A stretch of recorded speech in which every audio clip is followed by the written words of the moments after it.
আজকে আমরা এমন একটা ইংরেজি শব্দ শিখব যেটা দুটো দেশের মধ্যে ব্যবসা বাণিজ্য থামিয়ে দিতে পারে। ভাবা যায় মাত্র একটা শব্দের জোরে বড় বড় জাহাজ আটকে যেতে পারে। কি সেই শব্দ? আচ্ছা, একটা গল্প শোনা যাক। দুটো দ্বীপ ছিল, শান্তিদ্বীপ আর অশান্তিদ্বীপ। ওদের মধ্যে বেশ ভালোই ব্যবসা চলত। কিন্তু হঠাৎ অশান্তিদ্বীপ একটা খারাপ কাজ শুরু করল, যেটা সবার জন্যই বিপদ ডেকে আনছিল। তো শান্তিদ্বীপের একটা সমাধান বের করল। ওরা অশান্তিদ্বীপের সাথে সব রকম ব্যবসা বন্ধ করে দিল। এই যে এক দেশ আরেক দেশের সাথে বাণিজ্য বন্ধ করে দেয়, এই কাজটারই একটা বিশেষ নাম আছে, আর সেটাই হলো এমবার্গো। মানে এমবার্গো হলো একটা সরকারি নিষেধাজ্ঞা, যখন এক দেশ আরেক দেশের সাথে ব্যবসা করতে মানা করে দেয়।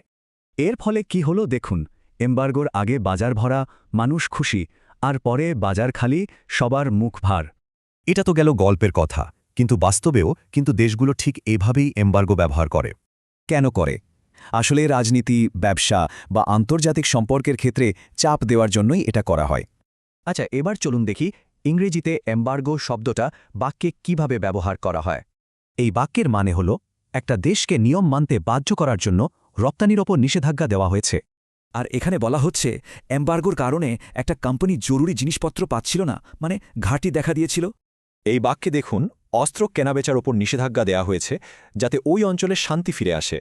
শব্দটা মনে রাখার একটা সহজ উপায় আছে, এমবার্গো। ভাবুন, বার মানে বাধা, যা বাণিজ্যকে যেতে দেয় না। তাহলে শেষ প্রশ্নটা হলো, এই যে এমবার্গো, এটা কি আসলেই শান্তি আনার কোনো উপায় হতে পারে?